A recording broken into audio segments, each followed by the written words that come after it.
오케이뉴스 구현아 기자와 함께하는 구기자의 장바구니즈입니다. 자, 오늘도 구기자와 함께합니다. 안녕하세요. 네, 안녕하세요. 우리 소비 생활에서 꼭 필요한 장바구니처럼 소비자가 필요로 하는 알짜 정보만을 골라 전해드리는 장바구니즈의 구현아 기자입니다. 네. 자, 오늘은 어떤 주제인가요? 네, 국내 양대 항공사로 꼽히는 이 두 항공사의 마일리지가 각 항공사 운영 방침에 따라서 2019년 1월 1일부터 자동으로 소멸되기 시작합니다. 힘들게 쌓은 마일리지가 그냥 날아가는 걸 보고 있을 수만은 없잖아요. 소멸되기 전에 사용을 해야 하는데 어떻게 써야 될지 모르시는 분들도 있습니다. 그래서 오늘은 항공사 마일리지 사용처에 대한 내용을 준비했습니다. 네. 사실 내 항공사 마일리지가 얼마나 쌓여 있는지도 모르는 분들 상당히 많을 텐데요. 이 시간 집중해서 보시면 좋을 것 같습니다. 자, 사실 전에는 이 항공사 마일리지의 유효기간이 없었기 때문에 잊고 살다가 언제든지 사용 가능했는데 이제는 상황이 좀 달라진 거죠? 네, 두 항공사는 2008년 약관을 교체하면서 이 마일리지의 유효기간을 도입했습니다. 네, 그래서 D항공은 그해 7월 1일부터, A항공은 10월 1일부터 적립한 마일리지 유효기간을 10년으로 정했고요. 2008년 7월 1일부터 12월 31일에 쌓인 마일리지는 2019년 1월 1일에 또 2009년 1월 1일부터 2009년 12월 31일 사이에 적립된 마일리지는 2020년 1월 1일을 기점으로 해서 소멸됩니다. 근데 이제 문득 드는 생각은 그러면 적립돼 있는 이 항공사 마일리지는 토탈 어느 정도나 되는지도 좀 궁금해지거든요.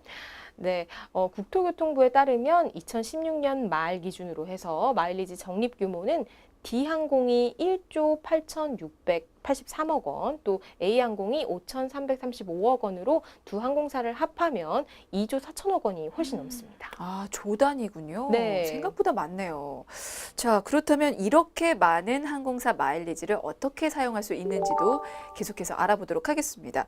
가장 대표적인 마일리지 사용처가 아무래도 항공권 구매 아닐까요? 네, 아무래도 기본은 항공권 구매죠. 네, 마일리지를 활용해서 국내 및 국외의 구간 보너스 항공권을 받을 수가 있는데요. 이 제휴 항공사에서도 쓸 수 있습니다. D항공사는 26곳의 제휴사에서 쓸 수 있고요. A항공은 28곳의 제휴사에서 사용이 가능합니다. 네. 항공권 구매 말고 여행 상품을 또 이용할 수 있다고 하던데 이건 어떻게 이용합니까?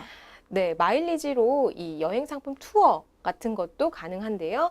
D항공의 경우에는 이 계열사 여행업체와 함께 마련한 알뜰 투어를 운영 중인데요.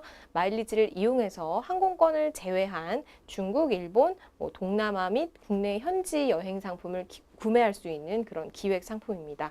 운영 기간은 4월부터 6월까지고 중국, 일본, 동남아 노선은 상품에 따라서 2만에서 3만 마일, 또 국내 상품은 5천 마일이 공제되고 있습니다. 네, 뭐 유럽처럼 먼 나라는 못 가더라도 뭐 가까운 중국, 일본 그리고 가까운 동남아 정도는 네. 이 항공 마일리지로 갈 수가 있겠네요. 네, 그렇죠. 그러면 보통 이 마일리지가 어느 정도 있어야 그런 여행 상품 구매가 가능할까요?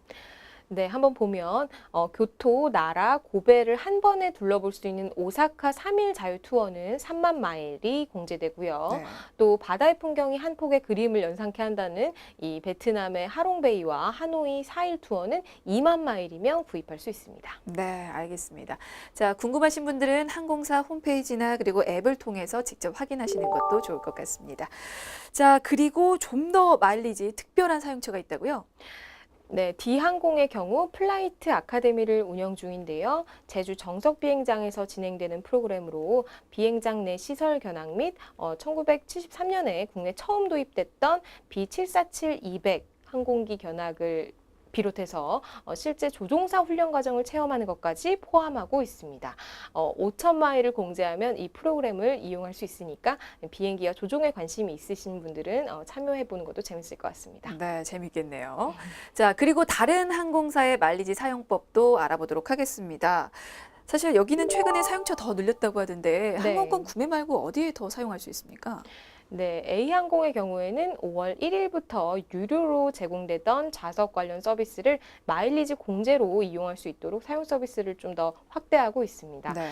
최첨단 항공기 A350의 이코노미 스타디움 좌석은 노선에 따라서 이코노미 좌석 구매 고객들이 2,000에서 한 15,000 마일리지 추가 공제로 이용이 가능하고요. 그리고 이코노미 앞좌석 중에 일부 선호 좌석을 지정해서 이용할 수 있는 선호 좌석 서비스 역시 2,000에서 1만 마일리지를 공제해서 사용이 가능합니다. 아, 자신이 선호하는 좌석을 이용하는 것도 네. 일부 마일리지를 공제하고 이용할 수가 있군요. 네, 그렇죠. 그러면 네, 좌석 업그레이드도 가능한 거죠? 네, 그렇습니다. 네, B747 항공기 운항 노선에 한해서 비즈니스 좌석 구매 고객이 추가 마일리지 공제를 통해서 퍼스트 좌석을 이용할 수가 있고요. 국제선 A321 항공기 중에 또 단일 좌석으로 구성된 운항편에 한해서 이코노미 좌석 구매 후에 추가 마일리지 공제로 비즈니스 좌석을 이용하는 서비스가 추가됐습니다. 네. 사실 직접 내 돈으로 이 퍼스트 좌석 항공권을 구매하기란 정말 부담스럽거든요. 네. 자, 그럴 때 이렇게 마일리지를 이용해서 좌석 업그레이드로 좀 편하게 이동을 하시는 것도 좋을 것 같다는 생각이 드네요. 자, 그러면 마일리지로 좌석 업그레이드를 원할 경우에는 어떻게 해야 되는 겁니까? 네, 항공기 출발 당일에 해당 항공 카운터에서 원하는 좌석 구매가 가능합니다. 네. 네, 다만 탑승자 본인의 마일리지만 사용이 가능하니까요. 그 부분 참고하셔야 되겠습니다. 네, 알겠습니다. 자, 이렇게 선호 좌석 서비스나 좌석 업그레이드 역시 이 마일리지 사용차가 되는데요. 혹시 어떤 부분 또 사용을 할 수가 있습니까? 네, 두 항공사가 운영하는 국내외 공항 라운지를 이용할 수 있습니다. 아.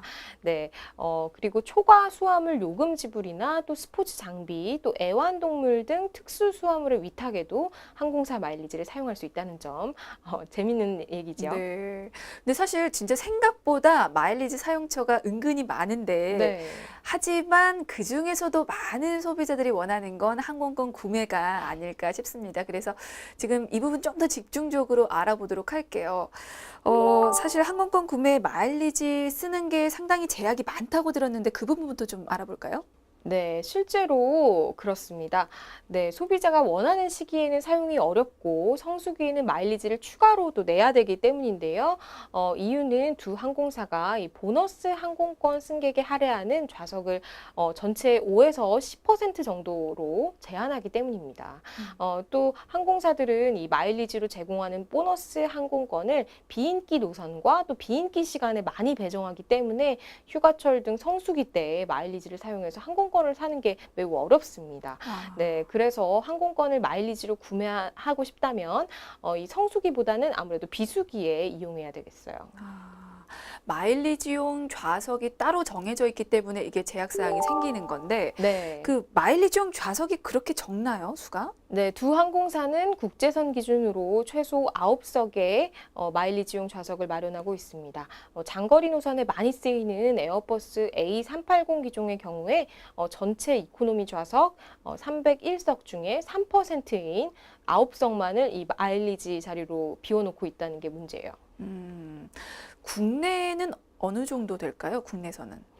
네, 국내선은 비율이 조금 더 높긴 합니다. 네. 네, 전체 이코노미 좌석 160에서 170석의 9%인 뭐 14개, 15개 석이 이 마일리지용으로 사용할 수 있는데요. 하지만 마일리지 좌석이 비율이 고정된 것은 아니고요. 좌석 상황에 따라서 이보다 더 줄어들 수도 있습니다. 네.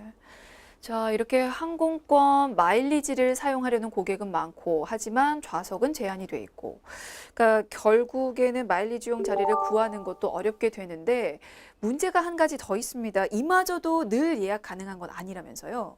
네, 그렇습니다. 네, 항공사의 플라이트 매니저가 비행 거리, 또 예상 좌석 수요 등의 변수를 따져서 그날 판매 가능한 좌석 수와 또 등급을 정하게 되는데요.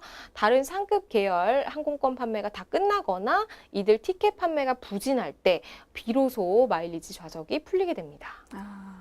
이게 마일리지 좌석이 아무래도 수익성이 없다 보니까 다른 자리가 다 찬 후에나 이 예약이 가능하다는 얘긴데요. 그러면 마일리지로 좌석 확보가 가능한 때가 언젠가요? 비수기에는 가능합니까?